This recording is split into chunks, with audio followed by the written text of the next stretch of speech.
आता हे जिथे निर्विवाद आलेत, कोणीच नाही, बिनविरोध त्यांनी कसं दाखवायचं काळं बोटावरचं? म्हणजे माझा हक्क तुम्ही हिरावून घेताय ना, माझा मतदानाचा हक्क तुम्ही हिरावून घेताय. तर माझं म्हणणं तर त्याला काही पर्याय नाही. आणि ही सवय अख्खी लागू नये प्रत्येक ठिकाणी. म्हणजे जो मतदार जो निवडतो, म्हणजे त्याचं मत की मला हा हवा की नको हे राहीलच नाही. मग अशा वेळेला तर काही करू शकत नाही. आता एखादा आला नाही, कोणीच उभं राहिलं नाही, मला वाटतं तिकडे असं आलं पाहिजे की मग 30% लोकांनी म्हटलं ना की आम्हाला नको, तर ते बाद केलं गेलं पाहिजे. काय आहे तो मला अधिकार, मत आहे ना माझं. त्या वोटिंग पॅड जे आहे ना त्याच्यावरती एक अधिकार आहे नोटांचा, पण त्या नोटांमुळे झालेला प्रॉब्लेम आहे हा.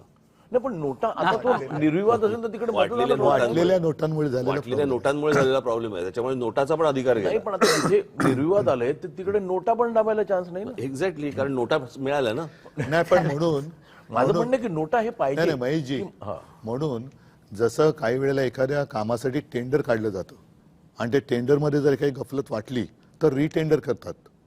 तसंच मला असं वाटतं, मी परवाच्या आमच्या पत्रकार परिषदेत बोललो की जिथे हे बिनविरोध झालेत तिथे निवडणूक आयोगाने रिझल्ट थांबवले, ते यांच्या आमच्या बाकीच्या निवडणुकांबरोबर जाहीर करतील, कारण तो गुलाम आहे त्यांचा.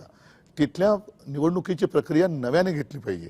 हे जे बिनविरोध सगळं थोतांड झालं, कारण आता ते तिकडनं त्यांनी बरं, या बिनविरोधमध्ये आमच्या दोघांचा एक सुद्धा नाही, राष्ट्रवादी पवार साहेबांचा एक सुद्धा नाही, अपक्ष एक सुद्धा नाही आला. हे काय योगायोग आहे? त्याला मी तेच म्हणतो. म्हणजे ते योगायोग आहे की काय आहे? काय हे नाही नाही, माझं म्हणणं आहे की लोकांच्या मताला काही व्हॅल्यू आहे की नाही. मग- तिकडच्या लोकांना त्यांचं मत असेल की नाही स्वतः, त्यावेळेला म्हटलं की जर का 30% लोकांनी त्यांचं पण मतदान घ्या. 30% लोकांना वाटलं की ही रिप्रेझेंट जेनझी हा एक शब्द आता सगळीकडे थोडासा दरारा निर्माण करणार झालेला आहे. या सगळ्या ठिकाणचे जे जेनझी जे पहिल्या प्रथम मतदान करणार होते ते खूप अस्वस्थ आहेत आणि त्यांची आग आज त्यांच्या डोक्यामध्ये आहे, ती बाहेर आली तर मग यांची हालत खराब होणार.